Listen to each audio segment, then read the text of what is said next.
বন্ধুরা, চায়নার এই ব্যক্তিদের দেখুন যে কিনা বুড়ো মানুষটা খাবার শুরু করে, পাশাপাশি তার আশেপাশে যে ছোট ছেলে মেয়ে আছে তারাও কিভাবে খাওয়া দাওয়া শুরু করে। দেখুন বন্ধুরা, বুড়ো মানুষটা যখনই মাংস নেওয়া শুরু করে, পাশাপাশি তার ছেলে মেয়েরাও মাংস নেওয়া শুরু করে।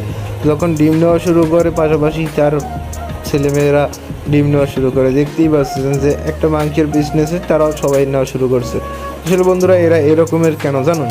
কারণ আমাদের বাঙালিরা দেখবেন যে খাবার নিয়ে ঘন্টার পর ঘন্টা বসে থাকে, খাবার নিয়ে ধরো টিভি দেখতে থাকে, নানান রকমের কাজ করতে থাকে, কিন্তু খাওয়ার সময় যে খাওয়া এটা আমরা ভুলে যাই। আর এটা শিখতে আমাদের এই ভিডিওটা দেখা উচিত ভালো করে, কারণ তারা দেখুন কীভাবে কত দ্রুত তারা খাওয়ার সময় খাওয়ার কাজটা শেষ করে ফেলে।